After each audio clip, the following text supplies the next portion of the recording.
आइए आज हम लोग मैथ के कुछ क्वेश्चन को सॉल्व करना सीखते हैं जिसमें भिन्नात्मक मान पता करना होता है।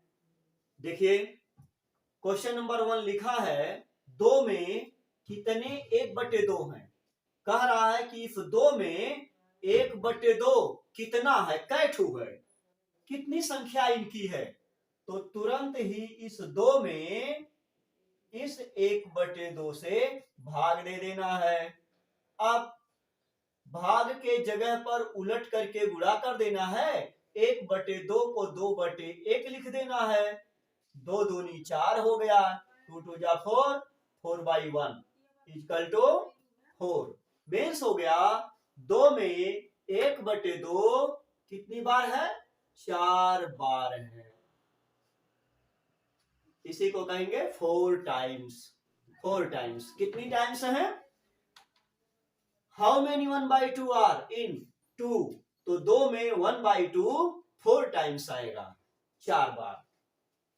अगला सवाल देखिए, कह रहा 12 में कितने 1/4 हैं।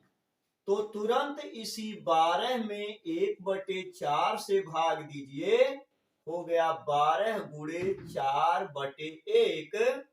अब 12 चौक 48।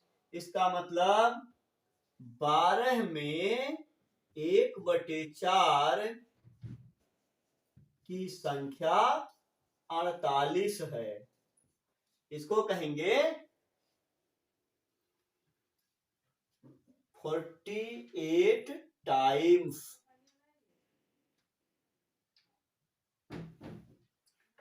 48 बार, 12 में 1/4 48 बार है। 1/4 की संख्या 48 है। क्वेश्चन है 0.00000325 का मानक रूप क्या है। मानक रूप लिखने के लिए सबसे पहले जानिए कि पॉइंट के पहले एक नॉन जीरो होना चाहिए, बिना जीरो का अंक। तो सबसे पहले 3 है, देखिए 3.25 लिखिए। अब 3 के पहले मतलब दशमलव के पहले 3 लाने के लिए इस दशमलव को यहां से हम ऐसे उठा करके यहां ले जाएंगे, तो कितने नंबर जाएंगे, 1 2 3 4 5, 5 नंबर कुदाएंगे तो दशमलव यहां आ जाएगा। इसलिए हो जाएगा 3.25 गुणे 10 पर घाते 5। और ये सिर्फ समझाने के लिए खींचा गया था, ये शो नहीं किया जाता है। दशमलव को 5 अंक जब इधर लाएंगे तब जाकर के 3.25 होगा, और दशमलव के पहले तब 1 अंक होगा, और जब दशमलव के पहले 1 अंक होगा तो यही मानक रूप हो जाएगा। तो ये हो गया इसका स्टैंडर्ड फॉर्म। इसी तरह इस क्वेश्चन का मानक रूप लिखना है। मानक रूप में दशमलव के पहले 1 अंक होता है, यहां कोई दशमलव है ही नहीं।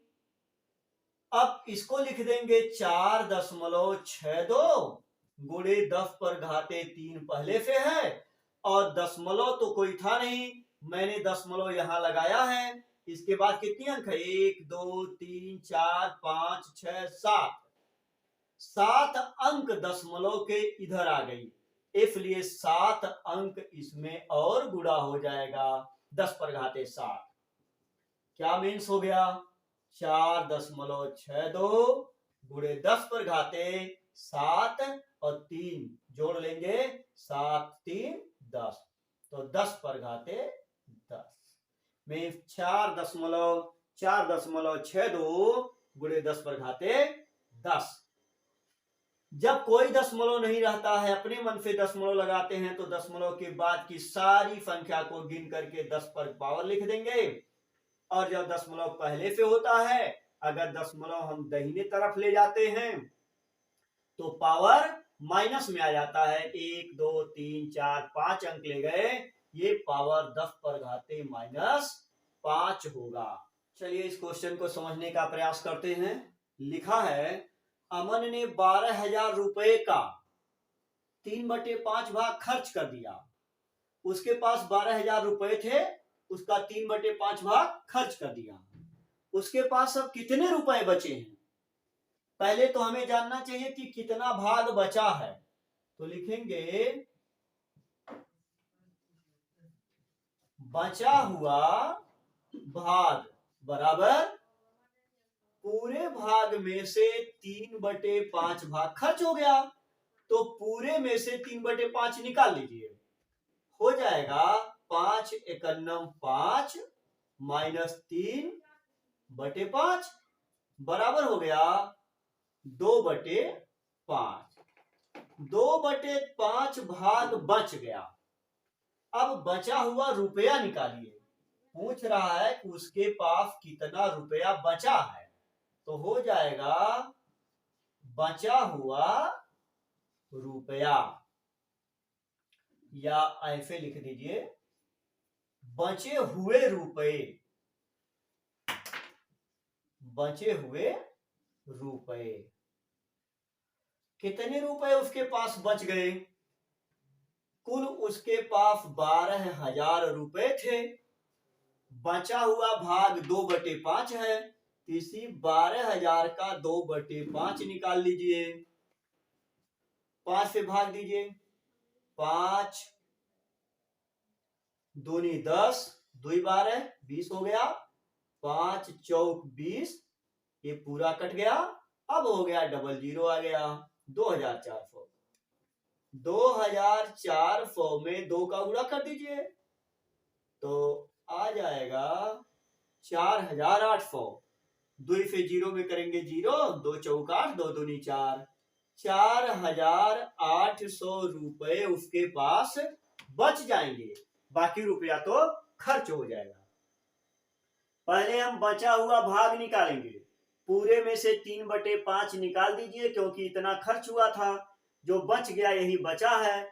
अब बचा हुआ भाग 2/5 है, 2/5 पूरे का निकाल दीजिए, 12,000 रुपए थे तो 12,000 का 2/5 निकाल दीजिए, 5 से 12,000 में भाग देंगे तो 2,400 आ गया, 2,400 में 2 का गुणा करेंगे तो 4,800 आ जाएगा, यही 4,800 रुपए बच जाएगा। क्वेश्चन है 8 रुपए 40 रुपए का कितने प्रतिशत है? तो देखिए सबसे पहले जब लगाना शुरू करेंगे, कह रहा 40 रुपए का, तो इस 40 को नीचे रखिए और इसका कितना रुपया है? 8 रुपया, 8 को ऊपर रखिए। प्रतिशत कह रहा है तो तुरंत 100 का गुणा कर दीजिए और प्रतिशत का निशान लगा दीजिए, सबसे आसान तरीका है। अब 8 पचे 40, 5 दूना 10, 1 0 और 20, हो गया 20%। तुरंत हो गया 8 रुपए 40 रुपए का 20% होगा। 50 रुपए 20 रुपए का कितने प्रतिशत है?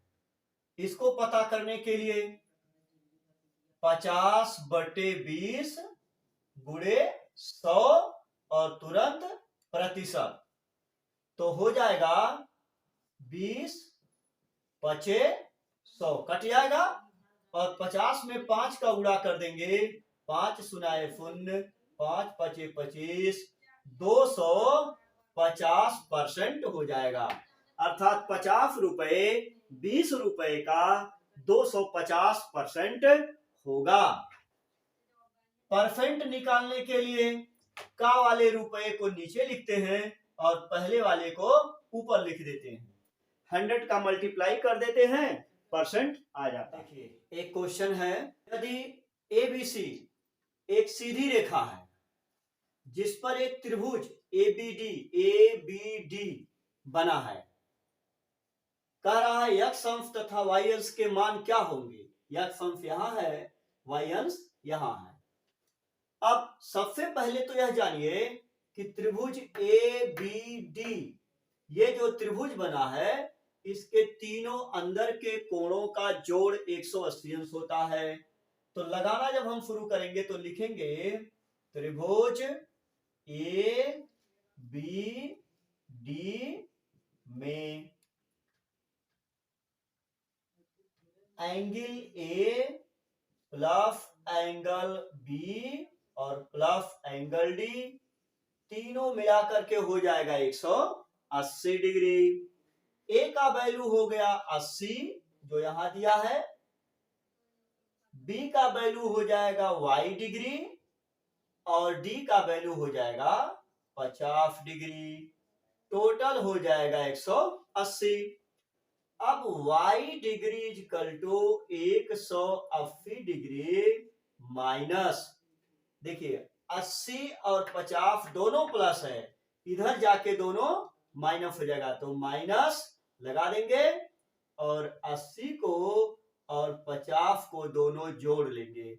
80 और 50 दोनों जोड़ लेंगे और बराबर के दूसरी तरफ माइनस कर देंगे, तो हो जाएगा, कितना हो जाएगा, y इक्वल टू 180 माइनस 80 और 50 130।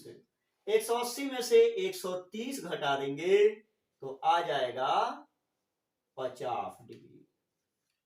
y का वैल्यू हो गया 50 अंश। अब जब y 50 अंश हो जाएगा तो एक आंसर निकल गया। फिर नीचे लगा लेंगे, हम लोग साइड में देख लेते हैं। यहां ए बी सी एक सीधी रेखा है, लिखेंगे चूंकि ए बी सी एक कैसी रेखा है, सीधी रेखा है,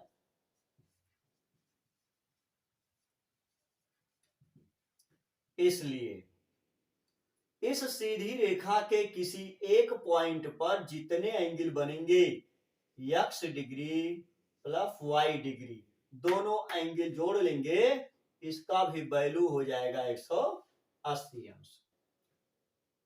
तो x degree plus y degree और y का वैल्यू है 50। अब y का वैल्यू 50 है तो यहां हम 50 अंश लिख लेंगे, ये हो जाएगा 180 अंश। x अंश बराबर 180 अंश माइनस 50 अंश, और 180 में से 50 जब घटेगा तो आ जाएगा 130 अंश। क्या मतलब हो गया, x का वैल्यू हो जाएगा 130 अंश और y का वैल्यू 50 अंश। 130 और 50 मिलके 180 और टोटल 180 होता है। इस तरह से इस क्वेश्चन को हम लोग सॉल्व कर लेंगे।